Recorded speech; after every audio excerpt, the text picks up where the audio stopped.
been for my 7 years. Come on, Bobby.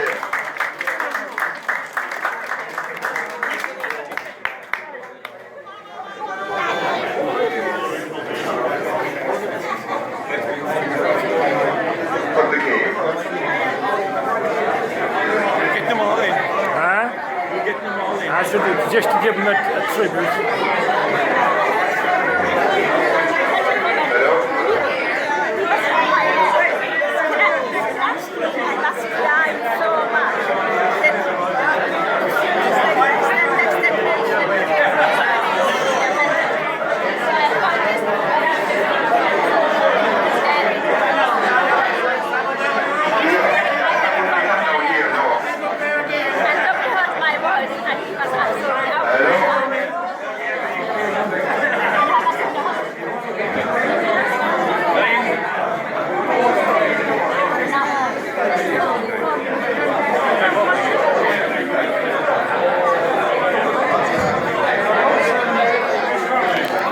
And all the Buckley and Phelan families here today. I just want to thank you so much. This means so much to our family and especially our dad. We've been talking about this for a long time. And thanks to Billy and his wife for doing the pack, and to Leo as well. So thanks very much, everybody. Believe it or not, about 16 years ago we were preparing for Dada's 80th, and I wrote a book with him that year about memories in his life. So the last few weeks we have gone over it again. We have added a little, changed a little. So everything I'm going to talk about here today is actually in my dad's words, because I know he won't remember everything. So just be a little bit patient, and we're going to bring you all back to the 1950s. So you can just listen to him. If he can't answer, I will be talking, but it will be my father's words. We started back in school. We were taken into the sports field by Derry. He was our teacher at the time, in 4th class. So, in the schools team in the town league called the Schools Boys Competition. We learned as they were too cute for us. We got training and we won everything the following year.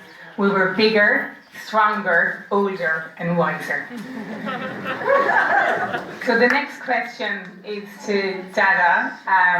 Your favorite football. So what he said was, Gaelic football was my favourite sport. I started playing at 10 or 11 years of age, and my father or mother bought me a ball for 6 shillings, which was about 30 cents. I used to kick it in the field when the weather was fine. William and Tim broke all the pictures. I suddenly, 20 plus years ago, coming home from a Shannon Ranger holiday. So Dada, what position did you like to play in? Well, they played me either in full back or full or right back. So I'd rather be a right back behind that to make me the likes of Joe. Excellent. So today we're going to talk a little bit about Bill Phelan. Bill Phelan's son Donica is here today, came from Leahy. Donica is our first cousin. His dad played for Clounmacon, so there's a little bit of story about this. So the day before the semi-final, we played, these are my dad's words now, we played against two all. Jack Murphy, Tom Murphy's uncle, heard that there was a new footballer from Leahy in the barrack. So he went into the Garda barrack and he said to the guard, "We have a job for you tomorrow."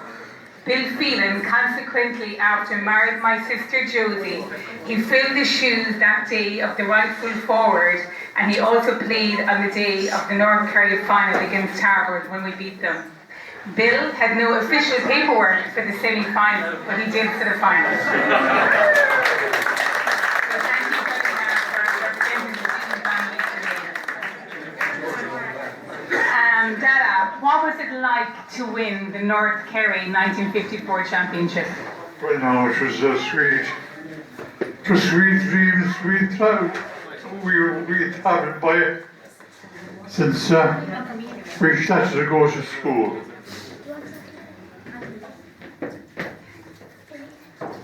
That's That's all.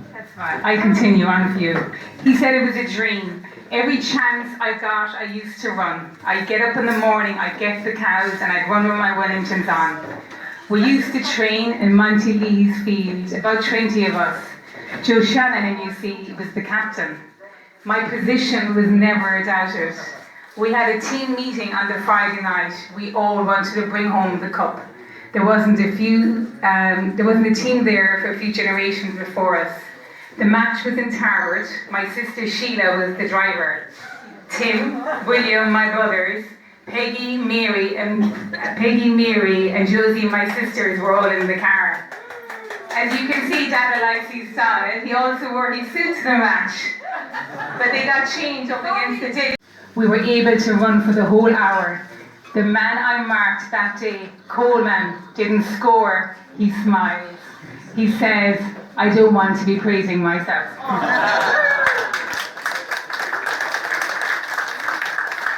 Two questions left. I see there's his little grandson Bobby, who's also playing for Clounmacon.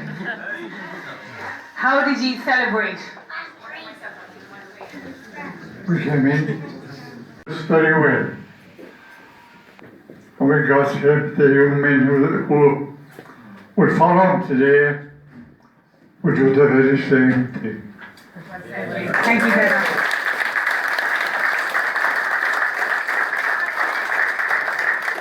She had on the phones, and you said something to her, and in 2 minutes she knew all about it worldwide.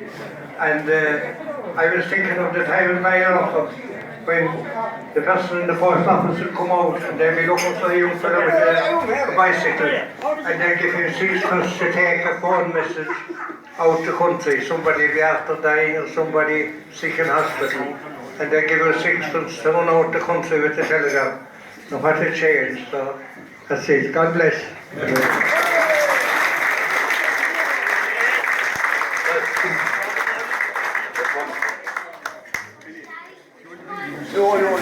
Heroes on the clubhouse.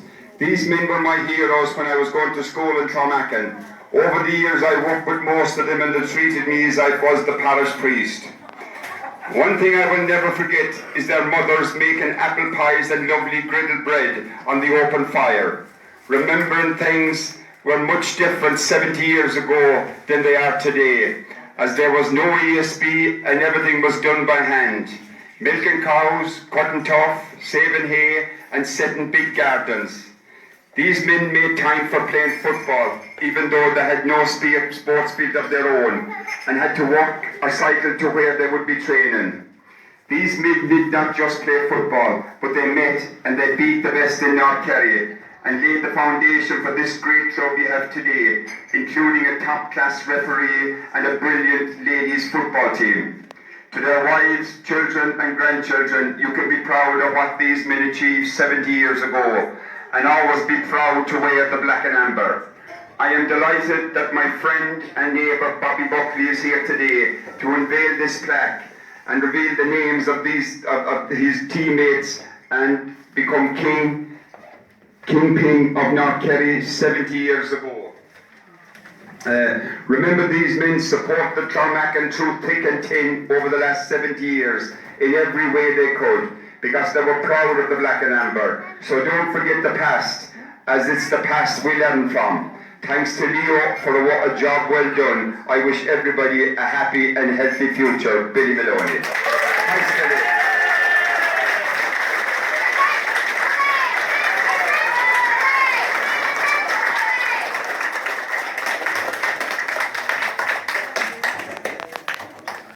Was rising above the green mountains, the sun was shining beneath the blue sea, and I strayed with my heart through the beautiful mountains, and sun.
'tis you must go and time must buy.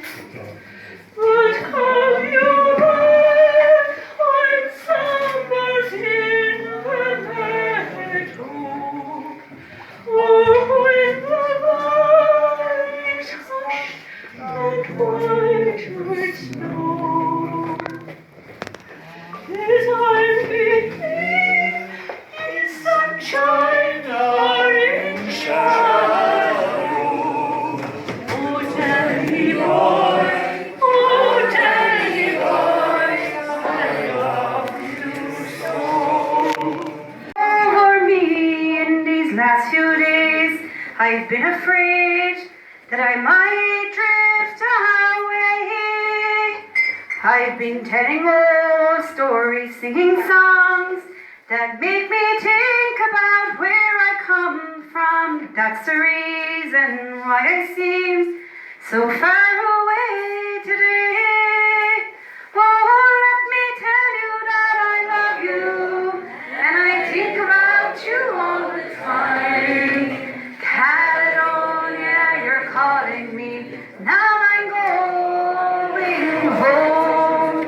But if I shall become a stranger, no, if it makes me more than sad, Caledonia has been everything I've ever had. I have moved and I've kept on moving, proved the points that I needed proving. I've lost the friends that I needed losing, found others on the way. I've kissed the fellows and left them sighing, stolen dreams, yes, there's no denying.